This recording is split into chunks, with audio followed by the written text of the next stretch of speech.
Hey, it's me again, Nova. I just want to say,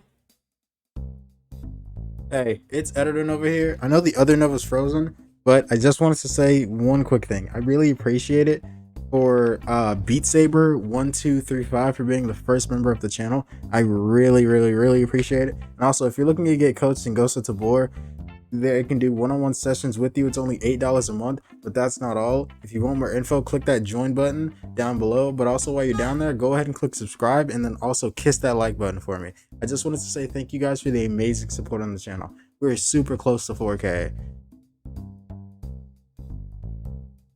Tip number 1, learn basic movements and gun physics of this game because it is really difficult. If you guys come from fast-paced shooters like Pavlov or even Contractors, well, the movement in that is kind of overall way different, and the physics in Tabor will completely throw you off, especially with this game having more realistic gun control and gun physics.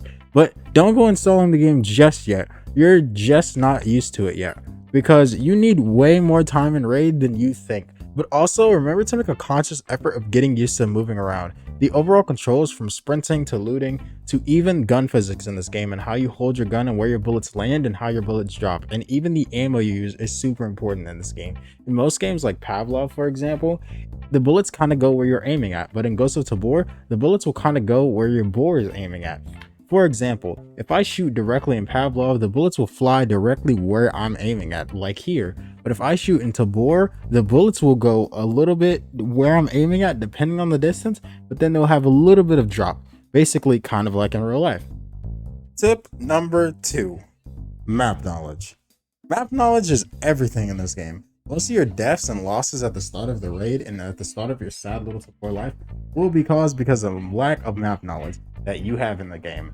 With how dynamic Tabor is, you always have to keep your head on a constant swivel every second. But the good news is, as soon as you learn the maps and as soon as you play the game a little more, you'll realize the hot zones in the maps, which angles you can hold, and also where players spawn, and that's the important spot, especially when maps like Silo, where spawn rushing is a huge thing. Experienced players who memorize the spawns most often will rush the shit out of you, and also wait for you to rotate and fully cut you off. So learning the maps is something that will really help you survive way more than you think. So learning spawns, general pathing of the players or the map, and also overall map knowledge, and also a bonus tip with the maps is going onto the wiki. The wiki can seriously help you. I mean, seriously help you. Tip number 3, abusing naked runs. Now, honestly, tip number 3 is one thing I don't see a lot of people doing in Ghost of Tabor, but it's abusing naked runs. Let's say you died with a decent kit and now you're broke. Going in naked on any map and coming out with at least 1 or 2 guns can easily get you back up on your feet in no time. And even if you die, you've basically lost nothing because you didn't bring anything in the first place. So start abusing those naked runs because they will pay off. Believe me, I have a bunch of naked runs that I've did when I was dead broke. I mean, literally flat broke. And guess what?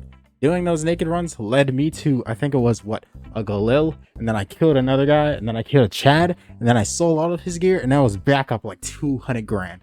So yeah, abusing naked runs is the best way to go, honestly. Tip number 4 is learning from your losses. I know I speak on this a lot, but most people don't seem to truly understand.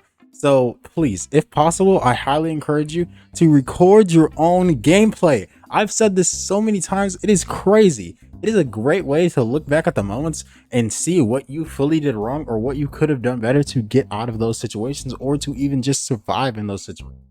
There are tons of things I've learned by watching back my old recordings just by editing my own footage.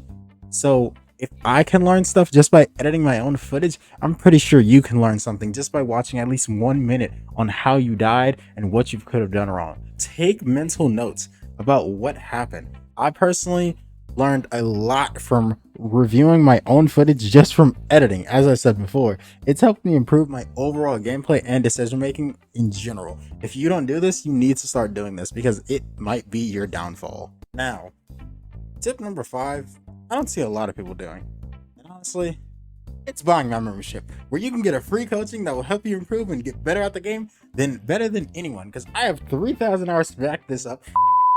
No, I'm just joking. The last tip is in the comment section. But before you go down there, if you suck at PvP, go watch this guide on how to get better at PvP, because it's the only PvP guide you will ever need. Have a nice day or night.